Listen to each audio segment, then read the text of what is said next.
विराट कोहली के कहने पर कप्तान रोहित ने किया रिव्यू का इस्तेमाल और फिर हुआ ऐसा चमत्कार देख न्यूजीलैंड तो क्या एम्पायर भी रह गए हक्का बक्का। तो आखिर क्या था वो मोमेंट जब एम्पायर ने तो कर दी थी बेईमानी, लेकिन रोहित और कोहली की समझदारी से पलट गया मैच का पूरा रुख। कैसे चालाकी दिखाते हुए कोहली ने सिखाया एम्पायर को सबक, दिखाएंगे उस शानदार लम्हे का पूरा वीडियो। तो हमारे साथ अंत तक बने रहें, लेकिन उससे पहले यदि आप भी विराट कोहली और बुमराह के फैन हैं तो हमारी इस वीडियो को दिल से एक लाइक और चैनल को सब्सक्राइब करना बिल्कुल भी न भूलें। दोस्तों चौथी पारी में 107 रनों के लक्ष्य का पीछा करने उतरी न्यूजीलैंड को पहले ओवर में ही पहला झटका जसप्रीत बुमराह ने दिया था। ऐसा लगा था कि देखते ही देखते 50 रनों के भीतर ही न्यूजीलैंड को बुमराह उड़ाकर रख देंगे, लेकिन दोस्तों फिर मैदान में उतरे कॉनवे और बिल यंग ने तो अपनी खतरनाक बैटिंग से पूरे मैच का पासा ही पलट दिया। इन दोनों खिलाड़ियों ने 12 ओवर में ही 31 रनों तक न्यूजीलैंड को पहुंचा दिया था। ये टीम आसानी से जीत की तरफ बढ़ रही थी, लेकिन तभी एक बार फिर बॉलिंग में आते हैं जसप्रीत बुमराह और फिर इस ओवर में कुछ ऐसा होता है देखकर पूरी दुनिया चकित हो जाती है। जी हां दोस्तों, दरअसल पहले ही बॉल में बुमराह का स्वागत कॉनवे ने शानदार चौका लगाकर किया था। उन्होंने बुमराह के आत्मसम्मान को ठेस पहुंचाई थी और उनके इतना बड़ा खामियाजा भुगतना पड़ेगा इसका अंदाजा भी नहीं था। अगली ही गेंद पर जसप्रीत बुमराह ने अपना जादू दिखाते हुए कॉनवे को अपने जाल में फंसा लिया। गेंद उनके बल्ले को बीच में चीरते हुए सीधा उनके पैड पर जाकर लगी और विकेट के लिए बुमराह, रोहित, कोहली सबने जोरदार अपील की, लेकिन एम्पायर तो आउट देने को तैयार ही नहीं थे। ऐसा लग रहा था वो जानबूझकर ये सब कर रहे हैं। ऐसे में बिना समय गवाए विराट कोहली रोहित के पास जाते हैं और उन्हें रिव्यू लेने के लिए कहते हैं। हालांकि रोहित का मन नहीं था, लेकिन विराट कोहली के कहने पर रोहित शर्मा ने आखिरकार रिव्यू का इस्तेमाल कर लिया। और दोस्तों ये तो इतना शानदार फैसला साबित हुआ कि जब थर्ड एम्पायर ने बड़ी स्क्रीन पर चेक किया तो पता चला कि गेंद सीधा जाकर विकेटों पर लग जाती और बल्लेबाज आउट है। ऐसे में थर्ड एम्पायर ने ग्राउंड एम्पायर के फैसले को बदलवाकर जसप्रीत बुमराह को एक और सफलता दिलवा दी और कॉनवे को पवेलियन जाने के लिए कह दिया। जैसे ही बड़ी स्क्रीन पर आउट लिख कर आया, वैसे कॉनवे से लेकर एम्पायर की भी आंखें फटी की फटी रह गई थी। जहां विराट और रोहित का सेलिब्रेशन तो देखने लायक था। रोहित बुमराह ने विराट को थैंक यू भी बोला, क्योंकि उन्हीं की वजह से टीम इंडिया को यह सफलता मिल पाई थी। और जिस तरीके से टीम इंडिया ने यह विकेट लिया था, सबको धोनी की याद आ गई, क्योंकि वो ऐसे रिव्यू लेकर मैच का पासा पलट देते थे। लेकिन दोस्तों आपको क्या लगता है, इस विकेट का क्रेडिट किसे जाना चाहिए, रोहित बुमराह या फिर कोई और? अपनी राय नीचे कमेंट करके जरूर बताएं और ऐसी शानदार खबरों के लिए चैनल को सब्सक्राइब जरूर करें। धन्यवाद। दोस्तों टीम इंडिया की तगड़ी वापसी करवाते हुए सरफराज ने ठोका शतक, तो पंत ने उड़ाकर रख दी न्यूजीलैंड के गेंदबाजों की धज्जियां। तो पूरी दुनिया में हाहाकार मच चुका है। जहां एक तरफ सचिन से लेकर पॉन्टिंग भी इन दोनों बल्लेबाजों को सलाम कर रहे हैं, तो वहीं शोएब अख्तर से लेकर ब्रेंडन मैकलम की भी आंखें फटी की फटी रह गई। वहीं धोनी ने तो जो कहा वो सुनकर बिना कहीं भी मत जाइएगा। तो सरफराज की घातक सेंचुरी, पंत की बैटिंग पर क्या कुछ कहा इन दुनिया भर के दिग्गजों ने, उन सबके बयान तो हम आपको दिखाएंगे। लेकिन उससे पहले यदि आप भी पंत और सरफराज के फैन हैं तो हमारे इस वीडियो को दिल से एक लाइक और चैनल को सब्सक्राइब करना बिल्कुल भी ना भूलें। दोस्तों सरफराज खान ये नाम नहीं बल्कि एक ऐसा तूफान बन चुका है जिसने न्यूजीलैंड जैसी खतरनाक टीम के गेंदबाजों को सूखे पत्तों की तरह उड़ा दिया और बैंगलोर के मैदान पर अपनी छाप छोड़ गए। जी हां, न्यूजीलैंड के खिलाफ पहले टेस्ट मैच की तीसरी पारी में जब टीम इंडिया मुसीबत में थी, कप्तान रोहित भी 52 रन बनाकर पवेलियन लौट गए थे।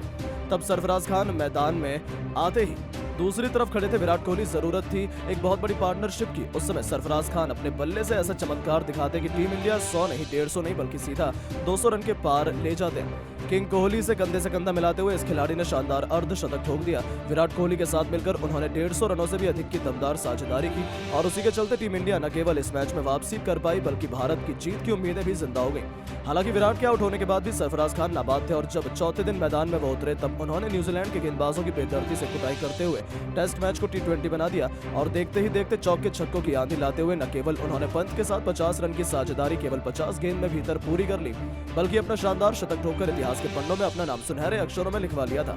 जहां सुबह सुबह ही इन दोनों सुपरस्टार्स ने न्यूजीलैंड की कब्र खोद डाली और टीम इंडिया को इतने बड़े स्कोर तक पहुंचा दिया कि न्यूजीलैंड की 376 रनों की लीड भी बौना बनकर रह गई।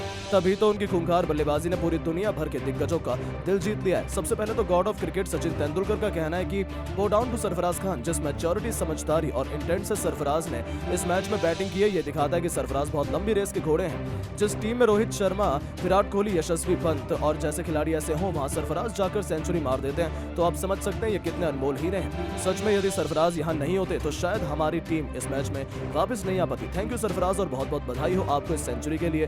तो वहीं ऑस्ट्रेलिया के महानतम कप्तान रिकी पॉन्टिंग ने कहा कि इसीलिए कहते हैं भारत टैलेंट का खजाना है। जिस मैदान पर इतने बड़े बड़े खिलाड़ी फ्लॉप हुए, वहां सरफराज खान ने आकर इस तरीके से टीम इंडिया की वापसी करवाई, जहां भारत की जीत की संभावना 1% भी नहीं थी। ये सेंचुरी लाखों में एक है, क्योंकि ये उस मुश्किल समय में आई है जब सबने सोच लिया कि अब तो न्यूजीलैंड जीत जाएगा। सच में मैं तो सरफराज का दिन ब दिन फैन ही बनता जा रहा हूँ, क्योंकि इस खिलाड़ी ने जो कर दिखाया है वैसा पारी मैंने पिछले कुछ समय से नहीं देखी है। शोएब अख्तर का कहना है कि माशाल्लाह सरफराज खुदा का वास्ता है, सच में मजा आ गया। ये पारी देखकर मुझे तो लगा था टीम इंडिया कहीं बुरी तरीके से न हार जाए, लेकिन इस युवा खिलाड़ी ने अपने उबलते हुए खून, अपनी ताकत का जो नमूना दिखाया है वो काबिल तारीफ था। तभी तो कहते हैं भारत दुनिया की नंबर 1 टीम है। यही तो कारण है कोई भी खिलाड़ी आता है और सेंचुरी मार देता है और हम एक खिलाड़ी भी अच्छा नहीं निकाल पाते हैं। भारत का टैलेंट पूरा कमाल का है। मुझे लगता है अब तो वो आसानी से मैच जीत जाएंगे। तो वहीं दोस्तों महेंद्र सिंह धोनी ने तो यहाँ तक कह दिया कि सरफराज खान को जितना थैंक यू बोला जाए उतना कम है। टैलेंट तो हमेशा से उनमें था और अब उन्होंने मुश्किल परिस्थितियों में अपना टैलेंट साबित कर दिया है कि वो फ्यूचर के बहुत बड़े सुपरस्टार बनने वाले हैं। पूरा देश इस समय उन्हें थैंक यू बोलना चाहेगा। आपको इस सेंचुरी की बहुत बहुत बधाई हो सरफराज। मुझे पूरा भरोसा है कि ये तो केवल शुरुआत है, अभी तो ऐसी भी न जाने कितनी पारियां बाकी हैं। अब तो हमें जीतने से कोई नहीं रोक सकता। तो दोस्तों ये तो सब सरफराज से काफी ज्यादा इंप्रेस थे, लेकिन अब आप सरफराज और पंत की पारी को 10 में से कितने नंबर देंगे? अपनी कीमती राय नीचे कमेंट करके जरूर बताएं और ऐसी शानदार खबरों के लिए चैनल को सब्सक्राइब जरूर करें। धन्यवाद। दोस्तों पहले टेस्ट मैच के तीसरे दिन के खेल में रविंद्र जडेजा ने तो बैक टू बैक 3 विकेट निकाले ही साथ ही बुमराह की रफ्तार के आगे घुटने टेकती हुई नजर आई कीवियों की सेना। आखिरकार कैसे इन दोनों ने मिलकर और सिराज ने भी न्यूजीलैंड की टीम के परखच्चे उड़ाते हुए कई टुकड़े करके रख दिए। आपको दोस्तों इनकी जबरदस्त गेंदबाजी का पूरा वीडियो दिखाएंगे, लेकिन उससे पहले आप सभी को क्या लगता है बुमराह और सिराज में बेहतर गेंदबाज कौन है भारत के लिए? नीचे कमेंट जरूर कीजिएगा। दोस्तों पहले टेस्ट मैच के दूसरे दिन के खेल में न्यूजीलैंड से मुंह की खाने के बाद भारतीय खिलाड़ी अब फॉर्म में नजर आ रहे हैं। पहला दिन तो बारिश की भेंट चढ़ गया। दूसरे दिन न्यूजीलैंड ने पलटवार हमारे ऊपर केवल गेंदबाजी में नहीं किया, बल्कि दोस्तों बल्लेबाजी में भी सब कुछ जीत कर ले गए थे वो लोग। हमें तो 40 पर ऑल आउट किया ही, साथ ही अपनी टीम के लिए लगभग 150 रन बना दिए थे और हमारे ऊपर लीड थी 120 से ज्यादा रनों की। खैर दोस्तों इसके बाद आज जब तीसरे दिन का खेल शुरू हुआ ना, तब कहानी पलटी। और दोस्तों कहानी ऐसी पलटी कि भारतीय गेंदबाज बुमराह और जडेजा का नाम सुर्खियों में आखिरकार आ ही गया। देखिए न्यूजीलैंड की टीम की तरफ से डिवॉन कॉनवे 91 रन की पारी ऑलरेडी खेल के जा चुके थे और सचिन रविंद्र फेविकोल के जोड़ की तरह मैदान में चिपक गए थे। अब भले ही वो बल्लेबाजी करे, लेकिन दूसरे छोर से विकेट चटकाने जरूर थे। और दोस्तों इसीलिए भारतीय क्रिकेट टीम को सबसे पहली सफलता सिराज ने दिलाई थी डेरिल मिशेल का विकेट लेकर। लेकिन टॉम ब्लंडेल, ग्लेन फिलिप्स और मैट हेनरी, इन सबको भी हल्के में नहीं लिया जा सकता था। और दोस्तों इन तीनों तिगड़ी को आज ताश के पत्तों की तरह बिखेर कर रखा बुमराह और रविंद्र जडेजा की जोड़ी ने।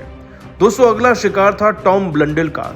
बुमराह अपनी रफ्तार से इन्हें चकित करते हुए पारी के 58वें ओवर की चौथी गेंद पर एक ऐसी इन स्विंगर गेंद डालते हैं कि गेंद इनके हाथ में लगकर सीधा पास खड़े राहुल के हाथों में जाती है। दोस्तों टॉम ब्लंडेल कैच आउट तो हो जाते हैं, लेकिन अभी भी कुछ विकेट मिलने बाकी थे। फिर भी बुमराह ने इतने बड़े सेटबैक से भारतीय क्रिकेट टीम का कमबैक तो कुछ ना कुछ हद तक कराया ही था। लेकिन ग्लेन फिलिप्स जैसे खतरनाक खिलाड़ी को क्लीन बोल्ड कर देंगे रविंद्र जडेजा, वो भी आने वाले 2 ओवर के अंदर किसने सोचा था। 63वें ओवर की बात है। दोस्तों रविंद्र जडेजा को बुलाया जाता है। अपनी धीमी गति की एक गुगली गेंद का इस्तेमाल करते हुए जडेजा ग्लेन फिलिप्स को पूरी तरीके से ब्लफ करते हैं। गेंद विकेट में घुस जाती है और ये 14 रन पर क्लीन बोल्ड हो जाते हैं।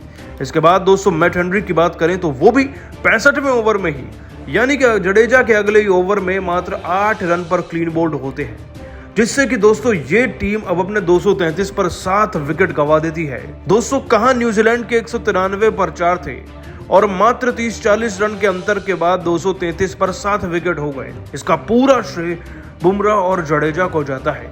इनफैक्ट दोस्तों बुमराह और जडेजा ने ही भारत का कमबैक कराया है। आप इसी ताबड़तोड़ गेंदबाजी को 10 में से कितने नंबर देंगे? नीचे कमेंट करके बताइएगा जरूर और सब्सक्राइब कीजिए हमारे चैनल को। धन्यवाद। दोस्तों न्यूजीलैंड के खिलाफ केवल 40 रनों के भीतर ही टीम इंडिया के 9 धुरंधर टेक गए।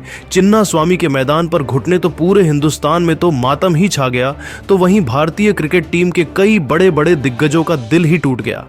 जहां अब सचिन तेंदुलकर से लेकर इरफान पठान, सर सुनील गावस्कर से लेकर धोनी ने भी अब भारत की खराब बल्लेबाजी पर गुस्सा उतारते हुए जो कुछ भी कहा है, सुनकर आप भी अपने आंसू रोक नहीं पाएंगे। और धोनी का बयान सुने बिना तो कहीं मत जाइएगा। तो क्या कुछ कहा उन्होंने, ये सब तो हम आपको दिखाएंगे ही, लेकिन उससे पहले आपको क्या लगता है कि अभी भी टीम इंडिया ये पहला टेस्ट मैच जीत पाएगी या फिर नहीं? अपनी कीमती राय नीचे कमेंट करके जरूर बताइए। दोस्तों, न्यूजीलैंड के खिलाफ टेस्ट सीरीज के लिए पूरा क्रिकेट जगत पॉपकॉर्न लेकर तैयार था। सबको लगा था कि इस टेस्ट सीरीज में तो रोमांच अपनी सारी हदों को पार कर जाएगा, लेकिन बेंगलुरु